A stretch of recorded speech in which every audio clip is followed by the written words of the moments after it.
privilege this morning to be back to proclaim in this ever so important subject, the unreached, a reached Africa reaching unreached Africa.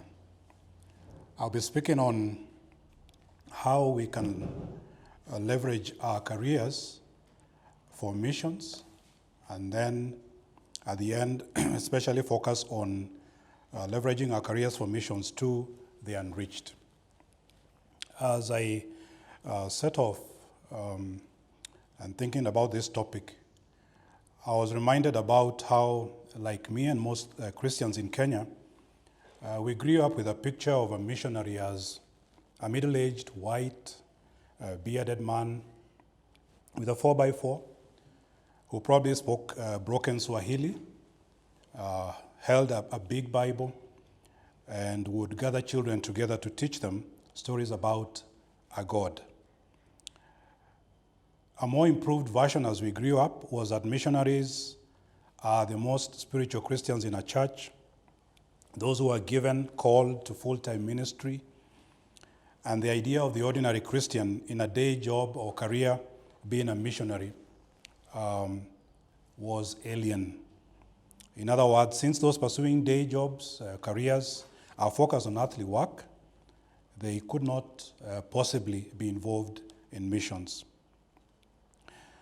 And as I thought back about this mindset that we carried from our young age, and even when we then got to be involved in church, whether as Christians or as those who just attended church, I realized that there are problems associated with this thinking.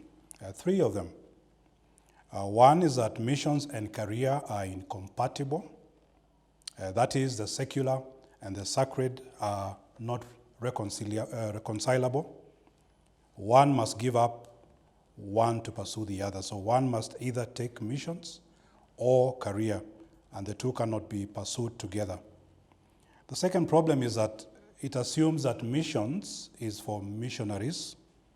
So I gave the illustration of the middle-aged, white, bearded man with a 4x4. Sometimes they came with a large family. And that is the picture we had of a missionary.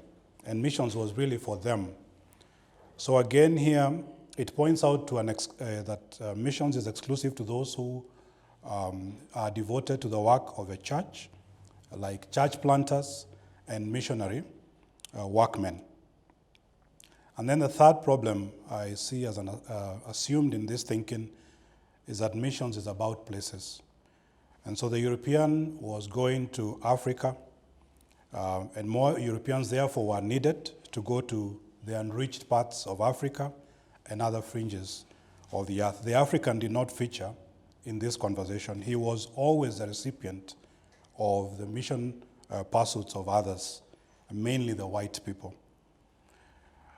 But then, fortunately, with a look at the marching orders in Matthew 28, 19, 20, I have come to realize that these assumptions were wrong.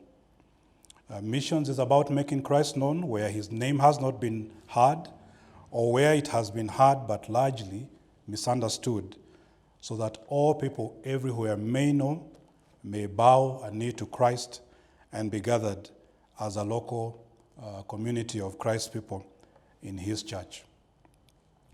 And so as I enter into the question, how can one leverage their career for missions, it might be good to deal with these assumptions and correct the thinking. And so I begin first by looking at Colossians 3, 23, which tells us, whatever you do, work heartily as for the Lord and not for men, knowing that from the Lord you will receive the inheritance as your reward. You are serving the Lord Christ. Now note, Paul exhorts the Christian that in not some, but in all that they do, whatever you do, one work heartily, single-mindedly, devoted, dedicatedly, as for the Lord and not for men. He also exhorts them to remember that as they do so, as they do all things heartily, as for the Lord, to keep this in mind, that they are serving the Lord. You are serving the Lord Christ. Now, often, in the first assumption that missions and career are incompatible, the question of missions and career is presented as a choice between two opposing alternatives. However, in reality, what we will come to see is that there is no such choice. There are not two opposing alternatives that a Christian is being asked to choose one and drop the other. And so you find that, unfortunately, the church is full of Christians who are stressing out their time working for a livelihood and struggling to get spare time to be missional. So in other words, we rise up in the morning. We have these categories that between 8 and 5 we are doing one thing, that is working for a livelihood. And possibly if there's time beyond 5 o'clock, we might somehow be involved in what we regard to be mission. So there are two things that are being pursued separately. Now, you will find expressions such as this: if only I had a less demanding job, I can go on a short mission trip. If I had a better paying job, then I could give more to missions. If I had a different employer, possibly I can find myself in a place with the unreached. Now, what you notice is that all these questions demonstrate maybe a misinformed thinking about what missions and career is all about. It might also be an assumption, as I had earlier noted, that the two cannot be pursued together. But then we see that the gospel, even as it is in the book of Colossians, is really at the center of the entirety of our being. Before Paul exhorted the Christians in Colossae to work heartily as to the Lord and to serve the Lord Christ, it is good to go back to where it all begins. So in Colossians 1, 18 to 20, this is what Paul first tells the church at Colossae. And he is, speaking of Christ, and he is the head of the body, the church. He is the beginning, the firstborn from the dead, that in everything he might be preeminent. Paul has first established this at the beginning, that Christ is preeminent in all things. He is the center of the gospel. He is the gospel. And then he also goes on to remind us that all things were made for him, through him. And he establishes the supremacy of Christ in all things. He is the image of God. He is the representative of God. All things were made for him. He pre-existed before creation. And therefore we find that as Paul was dealing with the problem, one, where the church had to confront with the falsehood of those who are claiming Christ was just prominent, was one amongst many others. Paul corrects that view and says, no, he actually isn't prominent. Yes, he is prominent, but he's more than prominent. He is preeminent. In everything, he is preeminent. And then he makes this assumption and radical view that Christ is actually God himself. In Colossians chapter 3, verse 1, if then you have been raised with Christ, seek the things that are above, where Christ is seated at the right hand of God, establishing the deity, the reign and kingship of Christ, who after he had attained the fulfillment of the work on the cross, by which he is reconciling all things to God, he now sits asking with God at his right hand in heaven. So on what basis then that Paul asked a Christian to work heartily as for the Lord? On what basis does Paul call the Christian to serve as unto the Lord? We inevitably must go back to the claims he has made about Christ, that Christ is preeminent of all things.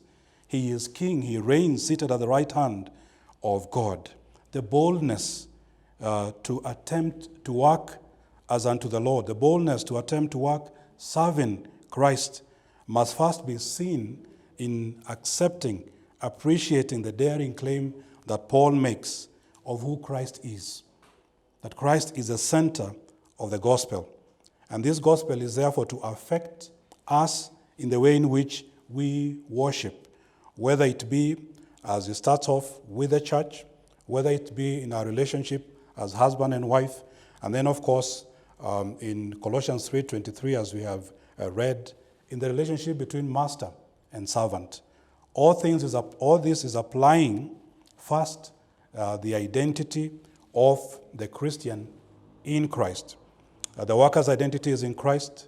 It is submitted to his headship, who is seated at the right hand of God, he who is preeminent of all things. The Christian is bowed to his kingship, and therefore he is also a subject of Christ, of his kingdom. Colossians 1:13 had said he has delivered us from the dominion of darkness and transferred us to the kingdom of his beloved Son, the one of whom Paul says is the preeminent. We are now subjects of this kingdom. We live to the glory of this King. The goal of all creation, the goal of all our doing is the Son, to glorify him. And so the Christian finds himself having a radically different worldview. Who is he? In what realm does he dwell? Now, of course, a dilemma here. We are in this world. We dwell in this particular realm. But then clearly also, we are accountable to another realm.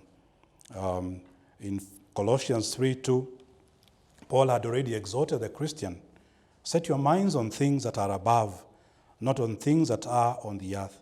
For you have died, and your life is hidden with Christ in God. So the Christian, as he wakes up to pursue his 8 to 5 job, he wakes up as a Christian engineer. He wakes up as a Christian IT expert. He wakes up as a Christian medical doctor, a Christian carpenter, a Christian mason, a Christian teacher. On the basis of whom he worships, on the basis of who is king, on the basis of who is preeminent, the Christian can boldly witness of this Christ whom he serves. He starts to see that actually missions and career are not two opposing ideas. They really are one and the same thing. The gospel itself is redeeming and restoring God's design. For indeed, by the time the Christian is being exhorted to work heartily as for the Lord, Paul has already laid a basis for that, the gospel itself. Why would he call us to work as unto the Lord? Because of the gospel. This gospel is reconciling all things. God is not only reconciling man to himself, he is also reconciling work itself back to its original design and beauty and meaning, so that it serves to the glory of God alone.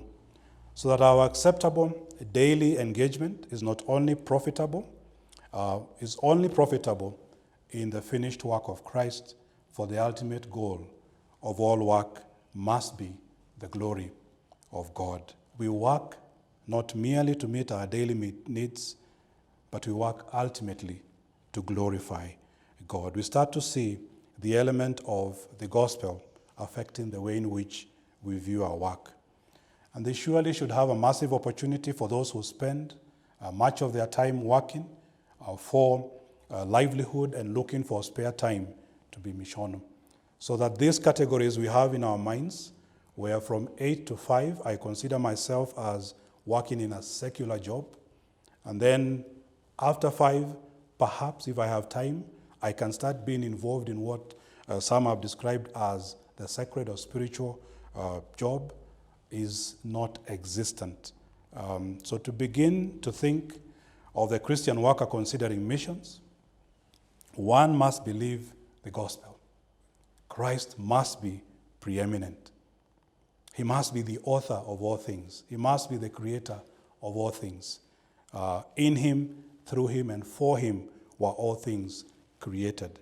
We must be, as Colossians 3:2 says, those who are hidden with Christ in God. We must be those who are conscious that although we live in this realm, we were transferred from the dominion of darkness and into the kingdom of his beloved Son.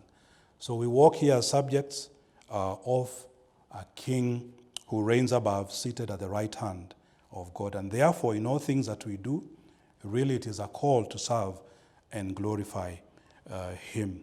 Without the gospel, we cannot even have the conversation of the Christian beginning to leverage their career for missions. They must have a conviction of the gospel as part of the DNA of who they are. The Christian starts to understand that the gospel message of God reconciling all things for himself involves redeeming work so that it is a service to Christ. So, seeing then that missions is not contrary to career, the two are not incompatible. Actually, for the Christian, career must find itself in the gospel and therefore finds its way in expressing its worship of its master, in seeking out others out there.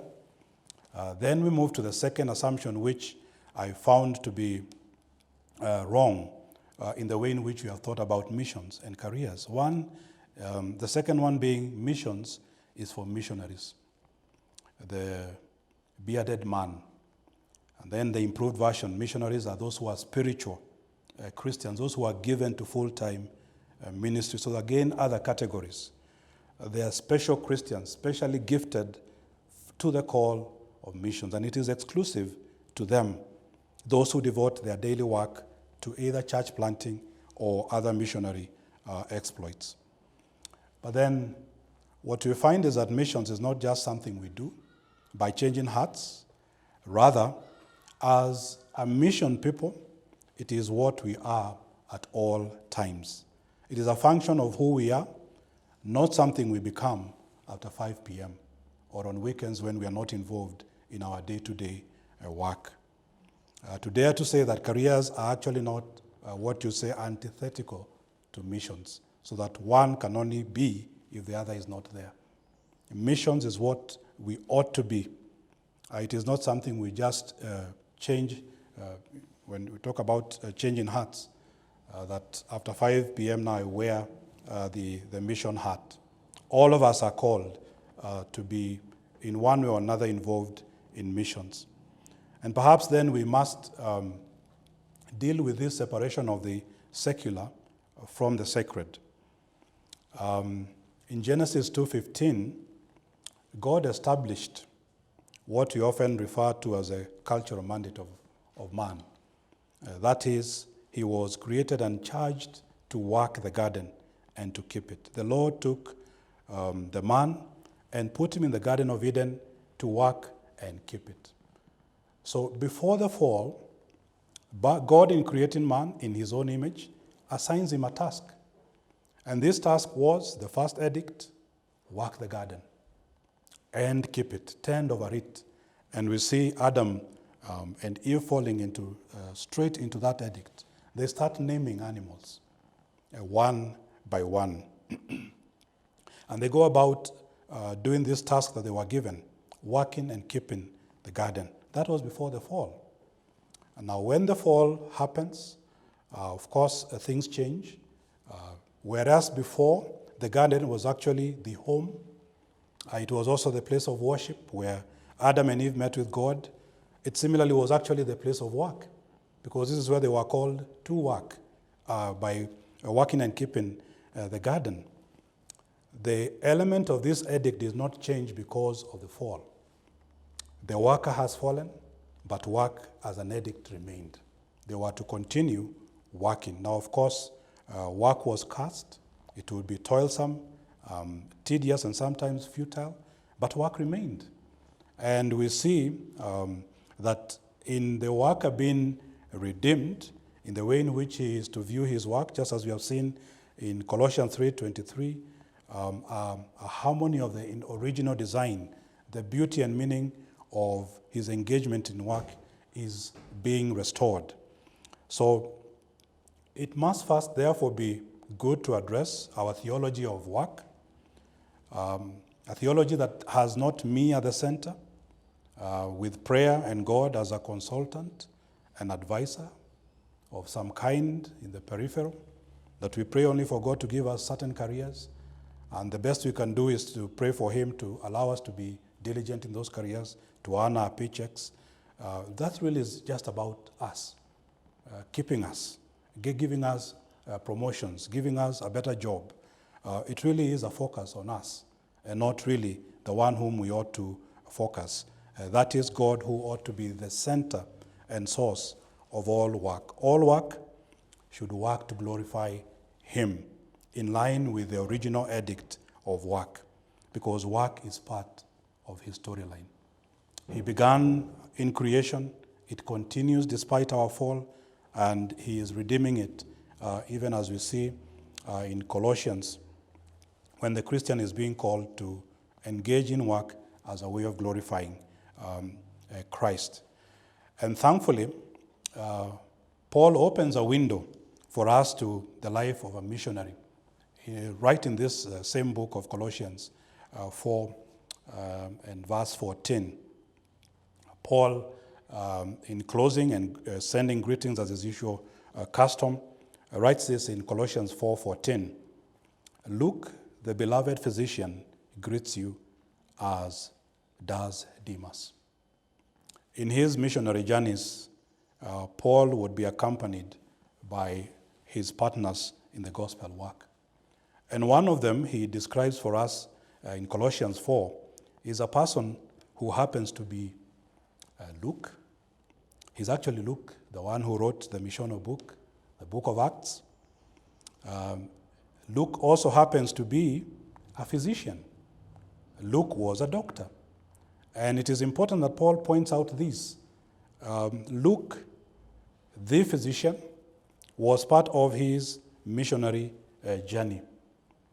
He, in particular, notes the career of Luke and points out that he was not just a physician, he was a beloved physician. There was something about Luke's career, his skill, his calling as a doctor that was particularly appealing to Paul, for him to want to point out that amongst those who were with him as he wrote this letter was actually Luke, the medical doctor, in a missionary pursuit. It is interesting also to note that he calls him beloved. Luke, in applying his calling as a physician and now in the mission, had submitted his skill as a doctor at the feet of his master. He was using it to treat those with whom he was on missions with. He had not put down his being a doctor so that he can be in missionary pursuit. He actually had them together. There was no category of separating Luke the physician and Luke the missionary. He was actually one and the same thing. He was a Christian physician who had used his medical skill in missions. Then he also shows us that Luke had a heart for the medical training. He had a heart for the apostle and others with him. He was moved to attend to their medical needs and of those of the people along in the missionary journeys. And then in 2 Timothy 4:11, the first part, he says of Luke, Luke alone is with me. Luke was a devoted servant. He who is spoken of as a beloved physician was always at the side of Paul. He did not drop his being a doctor for him to be involved in missions. As he writes in Philemon 1:23, Epaphras, my fellow prisoner in Christ Jesus, sends greetings to you, and so do Mark, Aristarchus, and Demas, and Luke, my fellow workers. So we see even to the first point, missions and career are actually compatible. They are not incompatible. Missions is not just for those who are called to be and labeled as missionaries. In fact, that term only stands for the one who is sent. And we find here a good example, Luke himself, a medical doctor, working hand in hand with Paul in his missionary journeys.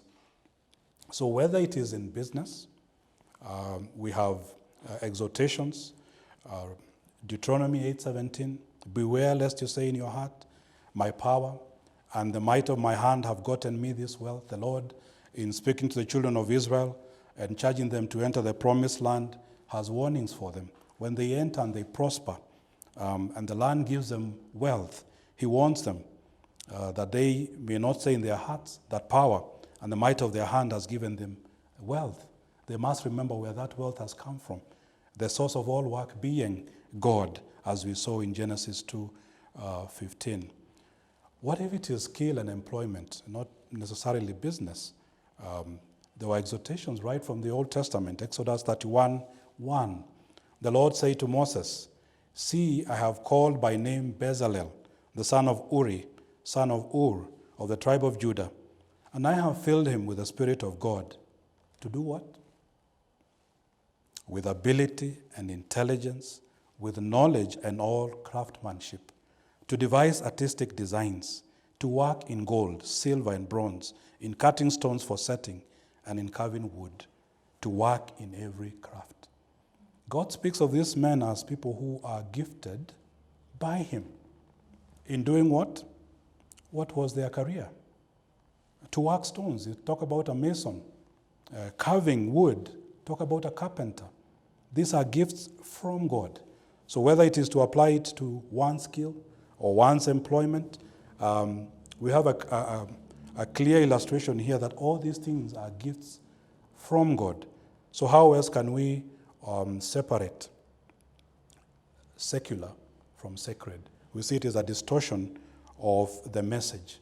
And it is necessary, therefore, to correct this view that Christ is actually the Lord of the workplace.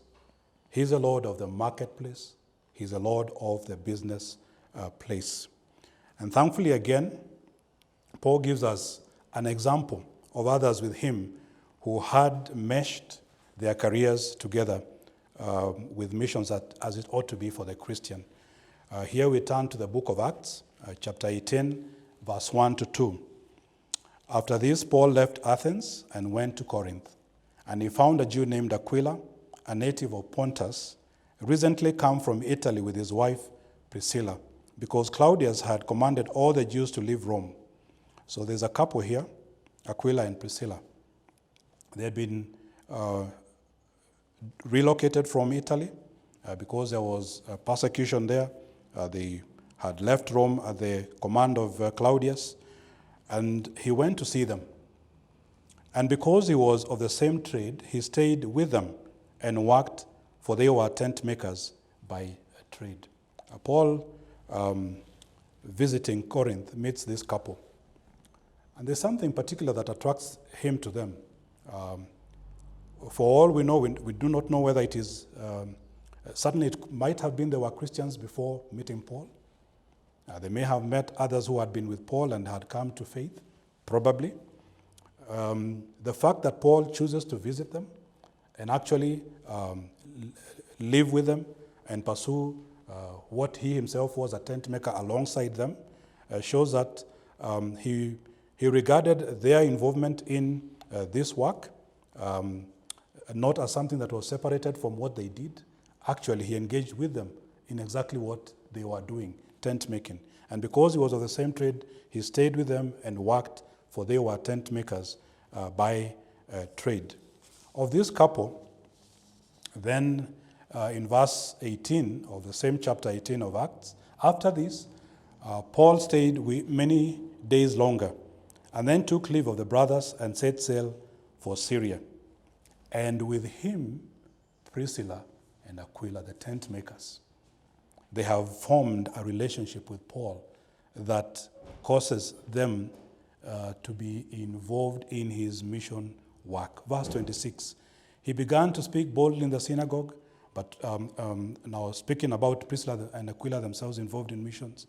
But when Priscilla and Aquila heard him, they took him aside and explained to him the way of God more accurately. So they meet this Christian who is explaining the gospel to others. But as he does so, clearly there are some things which are not in accord with the message. And so Priscilla and Aquila gently sit with him and they explained the word of God to him more accurately. And when he wished to cross to Achaia, the brothers encouraged him and wrote to the disciples to welcome him. When he arrived, he greatly helped those who through grace had believed.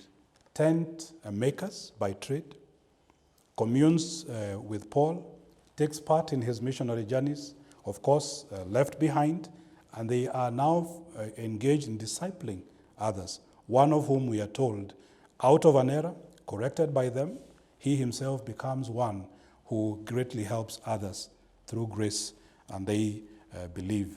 Something else about them is noted in 1 Corinthians 16:19.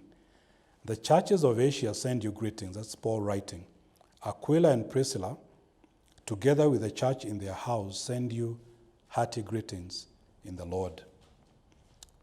These tent makers, not only are they involved perhaps in a short missionary journey with Paul, not only are they engaged in discipling others, teaching them the correct message, we actually now see their house is open. It's a church. People are meeting there. And Paul, in sending greetings, mentions them. They have become fully involved and immersed in the work of the gospel. So to be a missionary, we see, is not just for a preserve of the few. It's not just for some who are more spiritual than others. It is actually a call to all. And one need not put their career aside for them to be able to pursue missions. Now, thirdly and lastly, I'd say the other assumption that perhaps comes in the way of us as Christians as we think about leveraging our careers for missions is that missions is about people, is about places. The correct view would be that missions is about people and not necessarily places. So I said initially we used to think that missions is about a European coming to Africa or a European going to other parts of Africa, and we are not conceived of we, reached Africa, being involved in unreached Africa, or for that matter, anywhere else in the world. As I opened the paper this morning, my attention was drawn to an advert which calls for expression of interest for nurses to go for employment in United Kingdom. Now, why was my attention drawn to this advert? I asked myself, what would be the likely response of most Kenyans who perhaps qualify to respond to this invitation? Some of who would be Christians. I wouldn't be surprised if the response is, here's an opportunity to go and earn the pound. It's an opportunity to leave the country, an easier way to obtain a visa.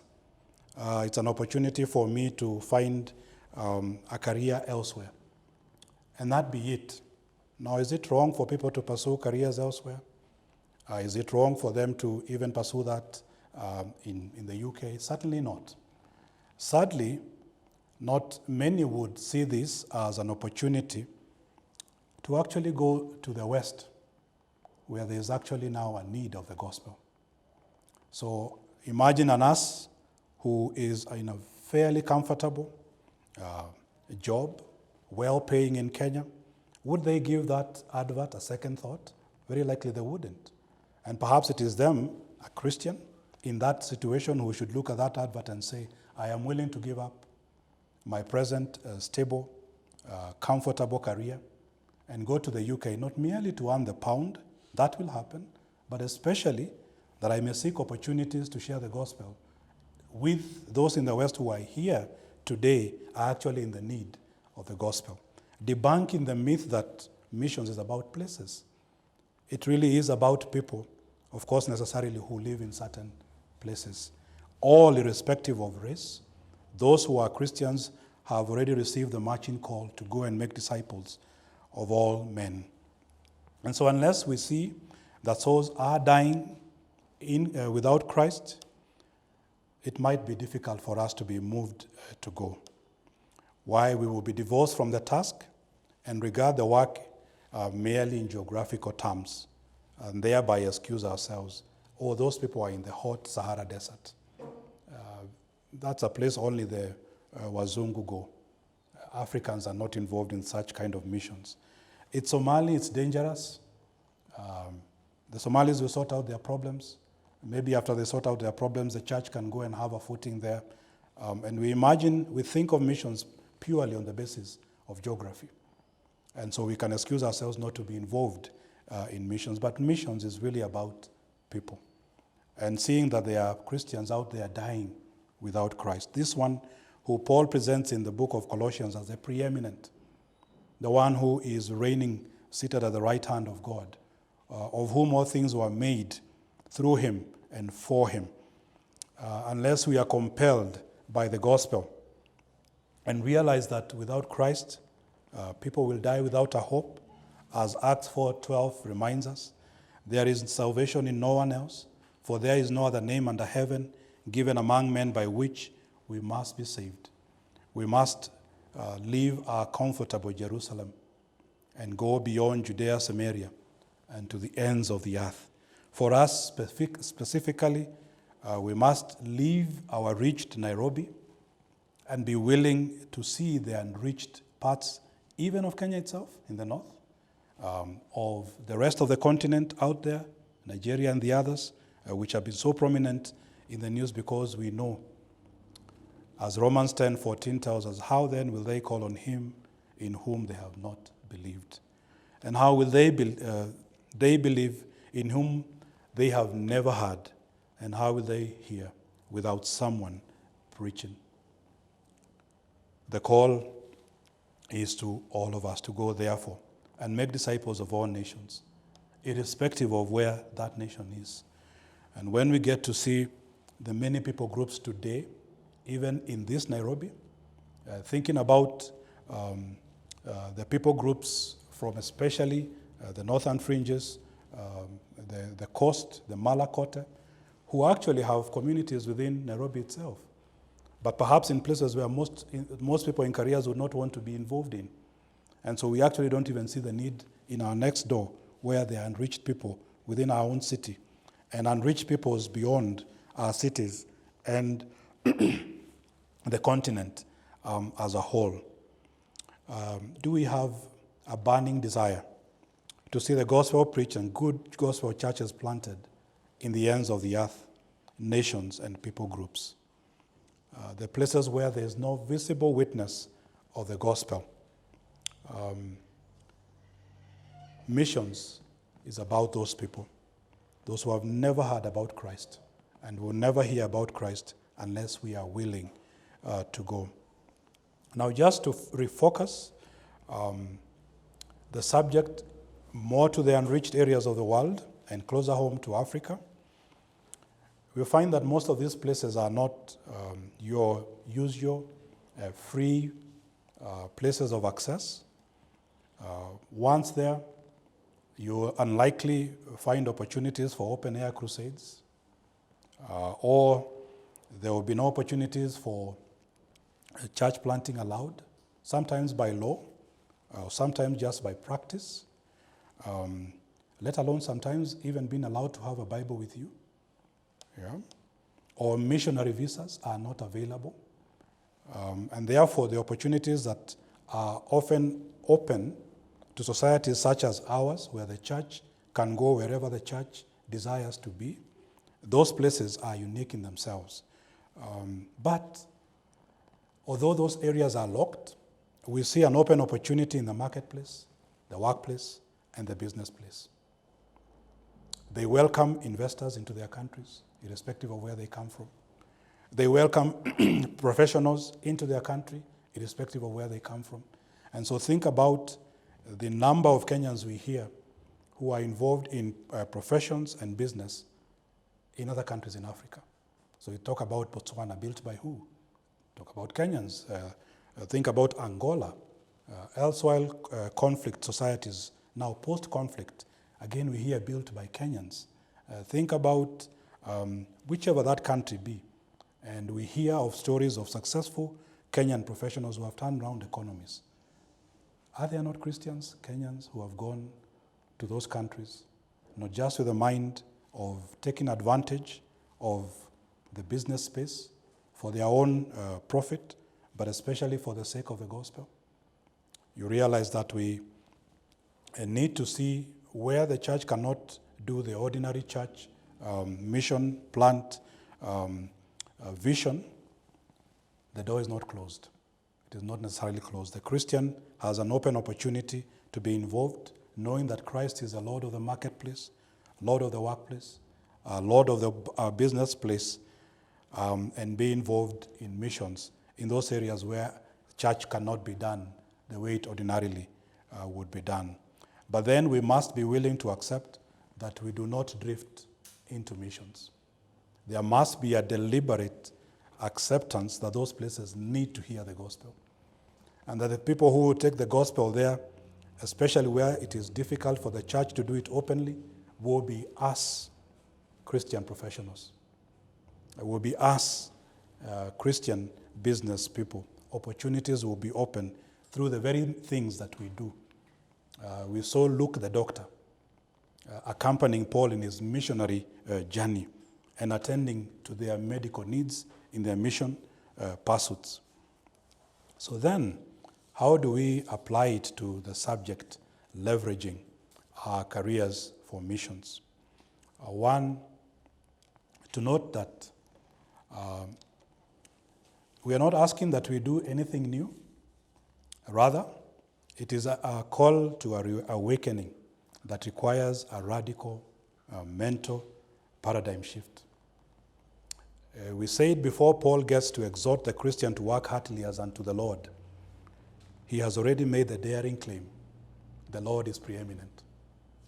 And that claim can only lead to worship. Worship either in our relationships in the church, in our relationships in marriage, and in our relationships in work. And we must see that career is not divorced from the gospel. The gospel reconciles all things, including work. The worker is now being redeemed, and work itself is supposed to display the original beauty of glorifying God. It also must involve living an established, sometimes an established career, business, comfort for a startup in that unreached area. It might mean resetting in a cross-cultural mission context. So leaving Kenya, going to the northern parts of, for instance, Nigeria, where the gospel is needed, and establishing one's professional pursuit there, but with a view of reaching those people there with the gospel. It is also sometimes will involve a call to scary giving for the sake of missions, not just in the paycheck as a means to put food on the table, but also to attend to the needs of those in missions. It might also include reshaping our career and businesses so that it is not just about pay and profit, but it also involves people to address the ultimate bottom line. What is God's ultimate bottom line for your business? Is it just profit? Or does it include the souls of people? So how do we reshape our career choices, our business choices, so that we not only pursue pay and profit, but we also pursue people? And in this case, especially to the unreached areas. Obviously, this requires a complete radical shift in the categories we have in our minds. We must divorce this idea that missions and careers are not compatible. They are not separable. Each of them should be pursued as one and the same advancement of the gospel. Then again, we see that there has to be intentionality. We will not drift into this. It will not be something we do by default. We must have, like Aquila and Priscilla, a thrust to be dislocated. They were moved from Rome. They find themselves in Corinth. And what we see is an evidence of a picture of a people who are radically changed. They could have been sitting in Corinth, so conscious of their relocation from Rome, depressed, of no use to the gospel, but we find a vibrant couple who are then engaged in missions together with Paul, who end up even having a church within their own home setting. So again, we see even in their relationship seeking to correct the wrong understanding of the gospel and teaching others. This work will call for not just one-off encounters.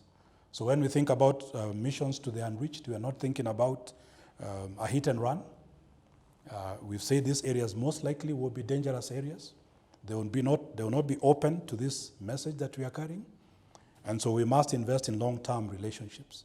And so establishing a profession or a career or business there, which might call for starting to learn other cultures, to learn languages, to invest in knowing those people, becoming part of their community there, lodging with them, staying with them, knowing them, striking conversations such like there will be events and festivals. And maybe if they are Muslims, they might invite you to their events.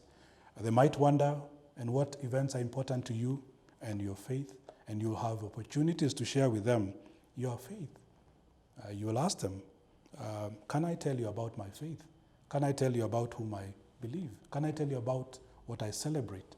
And in that, start to strike conversations with them that will open doors of opportunity for the gospel to be shared with them. But you see, this can only be invested relationships.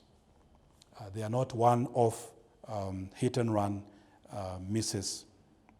And building intentional relationships with them, even as we saw Luke did as he went out with Paul.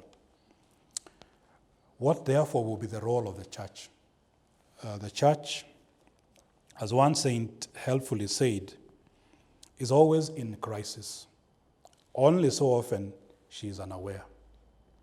The church is always in crisis. Only so often she is unaware. There is a charge that we have received grace and we are to extend it to others.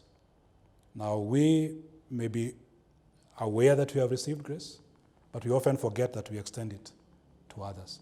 We are so blessed.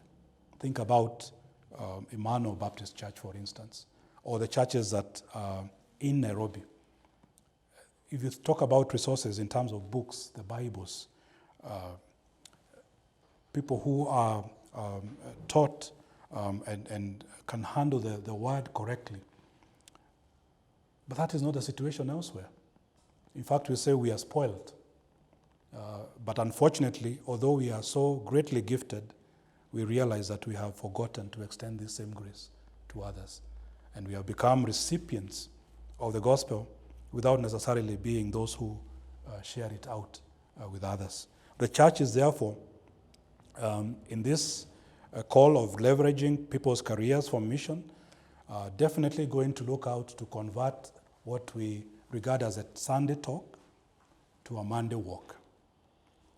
And so the messaging, the singing, the praying, the work of the church, consistently reminding believers that what we hear on Sunday, the Sunday talk, is necessarily what we carry to our Monday walk. This category of 8 to 5 actually doesn't exist. The Christian walks out there as a Christian carpenter, mason, doctor, and the others. And there's a great need beyond Nairobi. There's a great need beyond Kenya. For the church leadership, our preaching, our engagement with the church should point people to have a missional view of work. Our preaching should point people to have a missional view of work. And maybe some of the questions we need to start asking ourselves: in what ways do we help members have a God-centered view of work? Do we teach Christians a biblical theology of work? Do we have particular classes that focus on the biblical theology of work? How often, as a pastor, a leader in your church, do you visit your members at their workstation? Has their work become important to you enough to want to visit them where they work? We visit them at home, and in that we express a certain intimacy. Is their work important to us, or is it important to us only to the extent that they give? How often in our conversations with them do we seek to find out about their Monday to Friday, 8 to 5? Their frustrations, their successes, their failures, and seek to disciple them as they think through the very challenges they face Monday to Friday, so they can start seeing a God-centered view of work. And then for the individual Christian, you and I. This is a call to not do things by default. We clearly see we cannot drift into missions. This might be not comforting, but it is the truth. Your job security is not God's number one priority. Your job security is not God's number one priority. All jobs have an expiry date. That yours hasn't come is only a matter of time. What is the ultimate bottom line of your career? Is it all about the paycheck or profit? Is there a category for people? Do you approach your profession or your business with the souls of people in mind? You may need to hit, therefore, the reset button and engage your career choices and goals with the missional lens. It is not a choice between two opposing alternatives. For some, it might involve a change of careers so that they pursue careers that are aligned to ways in which they can serve the mission field. It certainly doesn't mean leaving your career. We have examples here we have seen clearly. Luke, who continued to be a doctor, who Paul refers to as a beloved physician, who nonetheless was involved intimately in the work of missions. Is that you? Is that me? Do we still have this view of missions as being something you cannot pursue together with a career? I hope by looking at the exhortation of Paul in setting the preeminence of Christ and applying it into our career space, we realize that all of us are called to missions. Missions are not for those who are specially gifted. They're not for the super spiritual Christian. They're not for pastors and church planters alone. Indeed, they are for all of us. And we do not need to be relocated from our careers. We do not have to give up our jobs.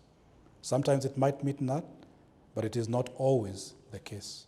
And we can apply the gifts that God has given for us in the church to our cultural mandate of work, to be involved meaningfully in sending the gospel, in being involved in missionary work to the unreached places. You might be a teacher, and there's a place which is calling for someone to teach English. And there are many who have been involved especially like that. Or you might actually be an engineer who then considers a teaching opportunity to go out there and be an English teacher in Somalia. And in the process of teaching English, the marketplace being open for you as a window, an opportunity for you to share Christ with the people in Somalia. You might be a medic, a doctor with a specific skill which is required in Niger or Chad or northern Nigeria or in places which have no conflict like Morocco and the others up there, but which are places where clearly the gospel has not been heard, and you offer yourself to be involved in medical work there. You may have heard of Doctors Without Boundaries. You may have heard about MAF, people who are engaged in air medical services. A pilot who asked himself, how can I be meaningfully used in reaching the unreached? I'll give my pilot services to ferrying doctors from one point of the continent to the other. We talk about the difficulties of accessing the continent, and that can be an opportunity open to a pilot to drop medics from one point, resources from one point to another. Imagine the conversations on those flights. Imagine the conversations on landing, visiting places every now and so often, building relationships, sharing tracts, with those who have not heard the gospel before, but then also without making it look as though it is all about places only, far off places. Think about our own unreached people in Nairobi or in the northern parts of Kenya, refugee camps of those people unreached who have come to us, who are now lodged in refugee camps, and offering ourselves and aligning our careers so that we can be involved in their space and be mission-oriented in the way in which we attend to the refugees who are in our context that have come from unreached areas. And so, as we come to an end, we must be therefore willing to see the Christian must be ready to leave the comfort zone. Faith is not reckless, but faith is obedient. The marching call is for us to go out and make disciples of all men, of all nations, and that includes you and I. This is not rash behavior, masquerading as faith, but sometimes faith can be dangerous. It might involve you really thinking about the ways in which you have become either comfortable with your present life and being unwilling to obey the call, guising this as wisdom, not being willing to take the leap, to risk. And sometimes you find that people confuse what is really just fear as wisdom. I hope with this we can all then rethink our view of missions and careers and have an opportunity to leverage our careers for missions, whichever career that might be.